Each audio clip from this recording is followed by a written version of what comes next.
Avatar State! Yip, yip!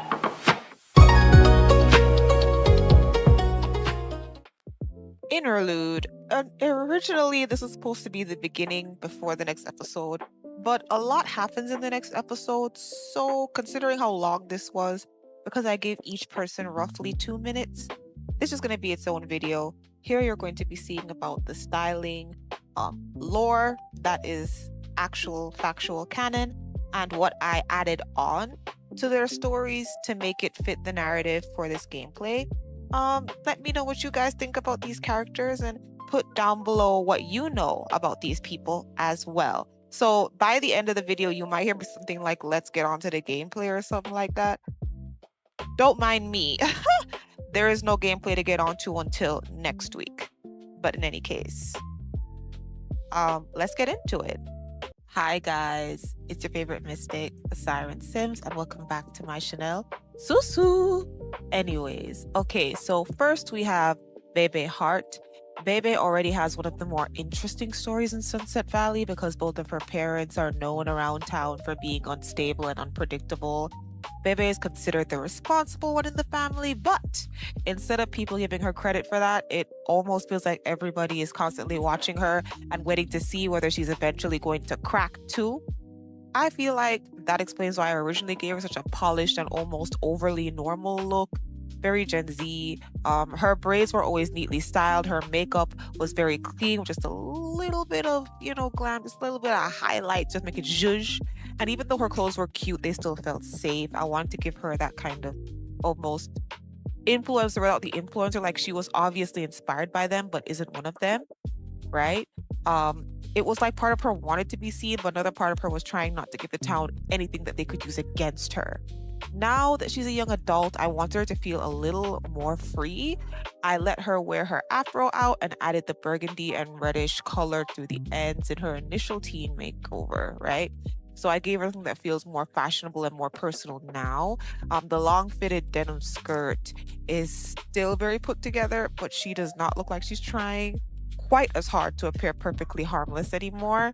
I also see Bebe as like a earthy creative girl of the group. She likes making things with her hands. So I could see her crocheting, sewing some of her own clothes, trying pottery, or just filling her room with little things that she's made. I am not going to turn her into a full fashion designer because I already have another series for that. Wink, wink. But creativity is definitely going to be a part of her life. This makeover is really about Bebe becoming less polished for other people and more about expressing herself.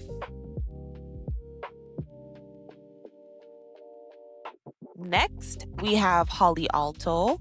Holly has always been such an interesting contrast to the rest of her family. Her parents, Nick and Vita, are very focused on power, appearances, and money, getting ahead, while Holly is actually good, artistic, and much softer than either of them. I imagine Holly growing up surrounded by people who use appearances like a veneer. Everything has to look expensive, successful, and respectable, even when what's underneath may not be very nice. So, with Holly, I never wanted to cover her in heavy makeup or make her look too polished. She's actively trying not to become her parents, and I think part of that means learning how to be comfortable looking like herself. For her young adult makeover, I gave her straight hair with a slightly choppy shape, almost like she did it herself, didn't pay somebody to do it. She's kind of performative in that way. I liked her previous hairstyle a little bit more because it framed her face a little better, but I still think that this version keeps that innocent look that she has. Her outfit has the long sleeve shirt underneath the dress, which gives her a slightly academic, modest feeling. She still looks like somebody who maybe grew up with some money, but she doesn't look like she's trying to advertise it as much. Similar to how her teen style was that I gave her. Now, I do still call Holly an op sometimes, all that cop activity. That mostly came from her, keeping Mina out so late that the police would end up getting involved, and I decided she was secretly trying to get us arrested. But that's just become more of a running joke than anything serious. I think Holly is somebody who wants to be good, but she may still have one or two alto tendencies that she has to work out for herself. I think young adulthood is going to be about figuring out who she is when she is not just reacting against her parents. Who will she be in friendship with Mina? Um, Apparently she's already friends with Bebe Hart. I call her Bebe. It could be BB. I don't know. So we'll just see how all those relationships flourish. I think that would be very interesting. Okay, as you all can see, Malcolm was one of my favorite Sims to remake the first time as a teen, aged him up and all that. And he's still one of my favorites this time. I think the base that I did for my remake made him great. So we had a perfect base to start with as I dived into his elevated version. He is the only child of Joffrey and Nancy Landgraab, so there's already a lot of pressure attached to him. Nancy is kind of a helicopter mom and clearly expects him to eventually carry the family name and fortune, but Malcolm himself is good, ambitious, and a bookworm. I don't think he completely rejects being a land grab. He understands the advantages that comes with his family and he still has that proper, slightly privileged way about him. But I also don't want him to grow into a copy of Nancy. He has his own interest and I imagine him being more thoughtful and creative than people might expect. I kept his glasses, but I updated them to something that frames his face better. And I leaned further into the light academia style that he had before, made it slightly dandy, right? He's wearing a dress shirt and a vest, so he still looks polished and wealthy, kind of showing that he doesn't mind being into that sort of lifestyle at the moment. Um, but he also still looks like somebody who reads, sketches buildings, might read a graphic novel or two, or sit somewhere quietly writing. In the future, I want Malcolm to go into architecture. The land grabs are such a major part of Sunset Valley and the Sims world that it makes sense for him to work in buildings and development. But architecture also lets him decide what kind of legacy he wants to create instead of simply inheriting whatever his family already built. I also want him to write a few books during his life, and at least one of them needs to be inspired by Mina. So we're going to work on getting them closer so he can do all that. Those two have always had this cyclical relationship where they keep circling back towards each other. Even when nothing major is happening, there's always something there. For now, though, Malcolm is growing into his proper, intelligent young man who has to decide whether he wants to live the life his family planned or create one that actually feels like his own. Then we have Michael Bachelor, Bella Bachelor's older brother for the uninitiated. He has always had this sort of friendly, athletic boy next door personality. He enjoys sports, being outside, and comes from a comfortably wealthy family. But I've never pictured him dressing like some overly polished rich kid. So, for his young adult makeover, I wanted him to look grown but without losing that small town feeling. I kept him in a hat but with an updated hair, more of a snapback, and gave him a flannel shirt over, I think is what we called a graphic t shirt. It's a very basic young adult outfit, but I think it does fit him. He looks like somebody who could work around trucks, help someone move furniture, spend time outdoors, then meet his friends without feeling like he needs to change his attire. He's still cute, right? But he is attractive in a very familiar and approachable way. He does not look overly uptown or like he spends a lot of time planning his outfits. Michael also has a very intense way of kind of handling his relationship with others, especially including Mina, I think. The first time he came to visit her outdoor little home, I think when we first got settled in, um, things moved really quickly. He was acting like, "Oh, you have a nice place here," and then immediately took her to his place. Dang near got her pregnant, and then he made their relationship official publicly at prom.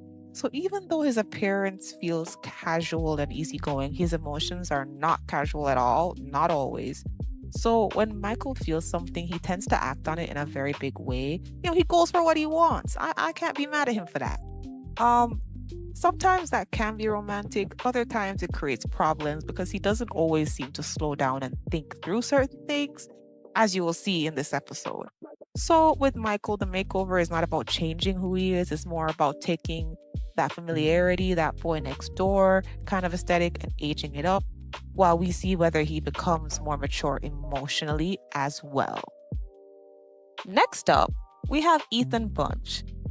Honestly, Ethan becoming important to me in a story was a complete surprise to me.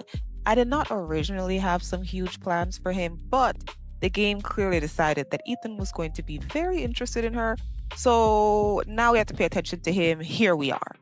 Ethan is the oldest of the bunch children, and he's basically the responsible, intelligent golden child of the family.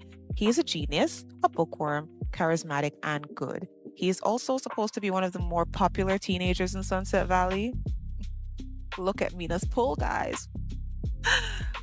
So he's not just sitting inside reading all day. He's very extroverted, is what I'm getting from that. He knows how to speak to people and seems comfortable socially. That converse, you know, all of that in combination makes him interesting because Ethan probably sees himself as somebody who is helpful, dependable, and trustworthy, in my opinion. He may genuinely believe that getting involved in somebody's life is a good thing because he's used to being the responsible one. So, maybe he feels like he can help Mina, save her. Similarly to Michael. But anyways, for his young adult makeover, I kept the small town boy feeling as well, but made him slightly more alternative. He has the open puffer vest style, and there's a bit of a punk influence without taking it too far. He looks approachable and nice, but he does not look quite as clean cut as the usual golden child. I still do not know exactly what is to become of him in this story. He could end up being a genuinely good friend, or his interest in Mina could continue becoming more intense. I'm just gonna let the game direct us with that. It ain't got nothing to do with me. For now, um, his makeover is really about giving him enough personality to match the unexpected role that he created for himself while we play this game. And hopefully, Mina and the game can catch up and see what we want to do with this character. Lisa. Lisa is Ethan Bunch's younger sister, slightly younger, but the two of them have very different reputations. Where Ethan is seen as the intelligent and responsible golden child, Lisa's original story basically asks whether she is eventually going to mature or end up on the wrong side of the tracks. It's giving trailer park when it's not supposed to be giving trailer park because their family got money. But anyways, so she has already been involved in fights, and her personality is much rougher than Ethan's. You may have seen her in other Let's Plays, um, kleptoing some stuff around. All right. She's inappropriate, snobbish, and a kleptomaniac. So she's charismatic and interesting, but she's also somebody who may say or do something completely out of pocket. That is why I leaned much further into the punk style for Lisa. I cut her hair short, put her in a beanie, and gave her more of an Avril Lavigne inspired kind of look. I was looking for pigtails, right? I was, but the CC in my game is limited to help it run better, and it has been working, so I didn't really want to push, but I did see pigtails. So if she becomes more important, I may update her hair. But for now, I think the beanie style works. While her brother has a little alternative influence in his outfit, um, Lisa is the one who actually commits to the look by her actions, not just the style. I imagine part of this being Lisa separating herself from the very wholesome bunch family image. And she doesn't want to look like the good daughter or somebody trying to impress her parents. So she wants to look like herself, even if it makes other people uncomfortable. The interesting thing is that Lisa and Ethan are still close despite being so different. So I don't see her as somebody who's completely heartless or disconnected from her family. She has people that she cares about, and she has a more confrontational and unpredictable way of moving through Sunset Valley. I didn't want young adulthood to magically clean her up, so her makeover is more of an evolution. She still looks rebellious because she really didn't look like that rebellious before, but now her style feels more intentional and a little more grown. Now, here was the curveball. We have Parker Langerak. Yes, the same Langerak from The Sims 2, Kalen Langerak. He is her older brother who was a teen in Sunset Valley. Now, Parker's original Sunset Valley personality is very laid back, flirty, and a bit messy. He's a slob, great kisser, a schmoozer, and somebody who clearly enjoys attention from the ladies. His original styling also had this like super dated, try hard streetwear feeling, and it looked like he was putting on a very particular persona. But the clothes were not actually going to be doing him any favors for me. So, his young adult makeover, I needed to make him more attractive and mature without completely erasing whoever he thinks he is. All right. I updated his face and clothing, and he honestly became one of my favorite makeovers. Like, he looked good. Like, he looked so good for a split second. I was like, Mina, but I'm gonna let it go. We're not doing that. Um, I think he looks so much better now, but I still left little remnants of the old Parker in some of his outfits. His athletic look, for example, still has a visible underwear and his slightly messier styling, right? He may look more grown, but he's not suddenly a completely different person. I wanted his everyday outfit to feel like Parker has figured out how to dress himself properly while still keeping a little bit of that casual, flirtatious confidence, okay?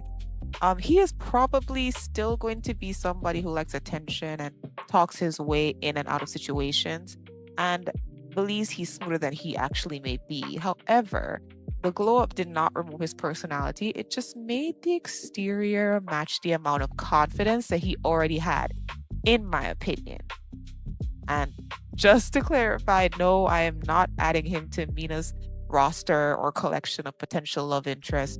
He just looked really good. However, Sunset Valley already has enough men behaving strangely around this girl. We're gonna leave it alone for now. Obviously, he likes somebody else, hint, hint, which you will see during the gameplay later. And last, but obviously not least, we have Mina.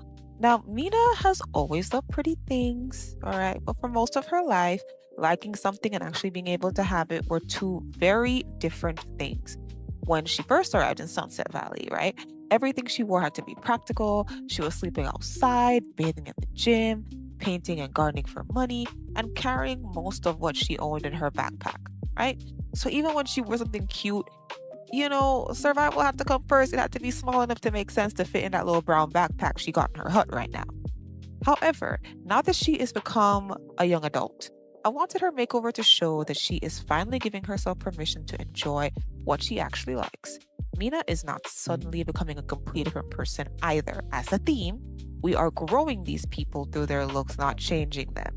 Now, this softer, pinker, more coquettish style was always a part of her inside. She just never always had the freedom or moolah to express it. I kept her locks because they're still a part of her, but I wanted to experiment with the styling.